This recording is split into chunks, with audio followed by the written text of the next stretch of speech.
Fridays are awesome, even when they're freezing, which is why we have Flannel Fridays. Earlier this week, we talked about the thermostat setting a new low, 135.8 degrees below zero.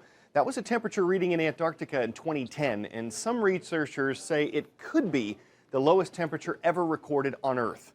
Things aren't that cold in the United States, but the winter weather is in full effect. Snow, ice, freezing rain, sleet, and bitter cold. These storms spread across huge parts of the country. They can have a physical impact we all know about, but winter weather can also take a mental toll and an economic one.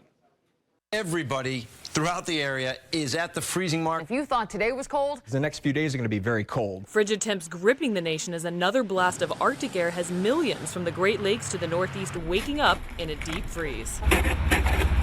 City after city experiencing temperatures 20 degrees or more below average, the coldest it's gotten in the taste of winter.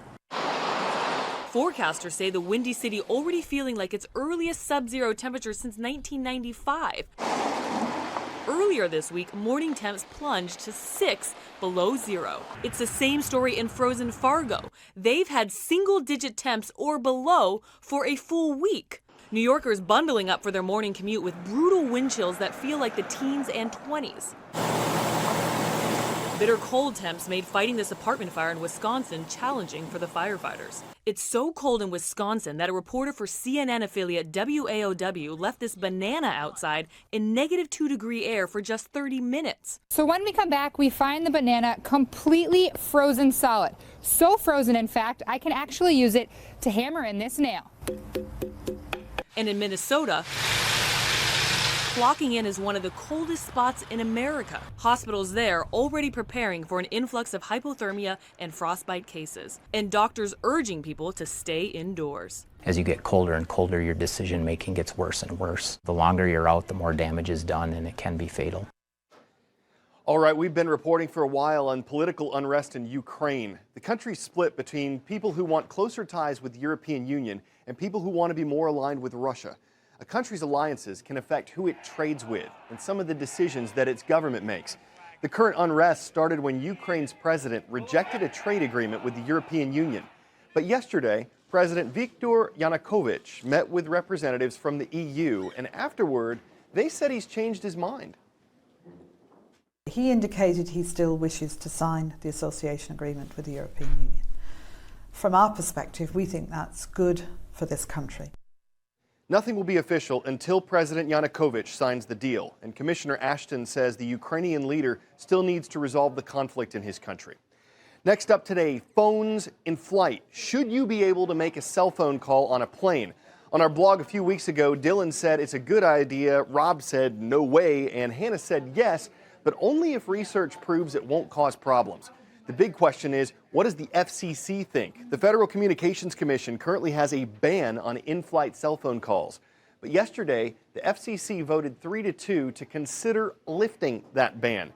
At the same time, the U.S. Transportation Department said it might look into banning cell calls during flights. One thing is for sure in all this issue is dialing up a lot of debate. We can already connect from almost everywhere, and cell phone calls from cruising altitude may be next. The Federal Communications Commission chairman says the ban on cell phone use on passenger flights is outdated and restrictive, and he's proposing allowing cell phone use above 10,000 feet. The FCC says technology's advanced enough so that cell phone transmissions from the air would no longer interfere with cell towers on the ground. But it's the response from the flying public that's all the buzz. You can use them almost everywhere else, on buses, on trains, but as for airplanes, there is some pretty stiff resistance to the use of cell phones. Here's passenger Judy Carroll. Judy, what do you think of it? I think the phone call can wait. I think that, if it's that important, do it before you board the plane. Wait until you land. You might want to talk the entire flight at a loud voice about every single problem you have in your family, blah, blah, blah, blah, right? So I'm afraid it won't work. That potential tension between passengers is also a safety hazard, according to the Flight Attendants Union, which is against the idea. They say it's also a security risk. we have concerns about the ability for those who might wish to do harm to be able to coordinate during a flight or amongst flights. But some passengers say the ability to communicate trumps all. There's lots of work that I do that I need to be in touch with people, and the hour and a half that I spend flying between Atlanta and DC, I lose that time. But at a time when we all face more crowded flights, delays, added charges for bags and meals, be ready to pay more for calls from the air. A consumer advocate says airlines and wireless carriers will pass the costs of installing this capability to you. You're going to either have to sign up for extra service or you're going to have to pay serious roaming charges, probably in excess of $2 per minute for every phone call you make. In the air. In the air. Or maybe much more. Outside the U.S., where the capability already exists, some customers have been charged $12 a minute. As for the U.S., if the FCC lifts this cell phone ban, it's going to be up to the individual airlines to choose whether to provide cell service to passengers. Brian Todd, CNN, Washington. It's time for the shout out. On a baseball field, what shape is home plate? If you think you know it, then shout it out. So is it a pentagon, square, diamond, or rhombus? You've got 3 seconds. Go.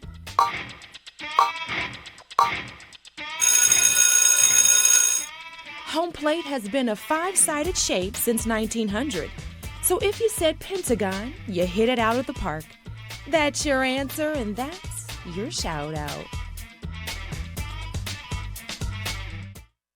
Even though it's a sport with charging, striking, hitting, popping, and slamming, baseball is generally not seen as a contact sport.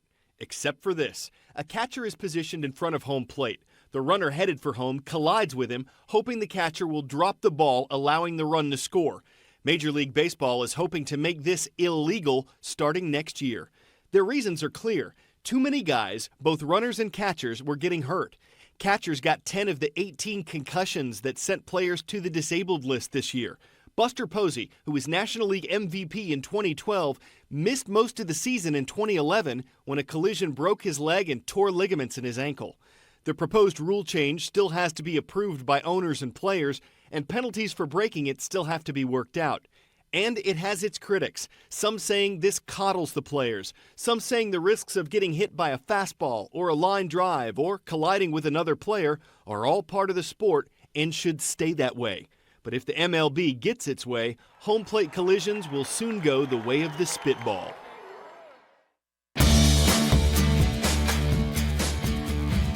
The mascots for the schools in today's roll call definitely have a major league flavor. First up at bat are the Cubs from Alcester Hudson High School in South Dakota.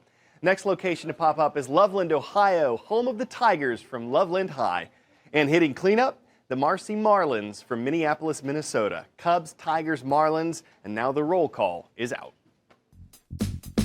Is this legit? George W. Bush was the 43rd person to be U.S. president. Not true. There were 41 people to be president before him.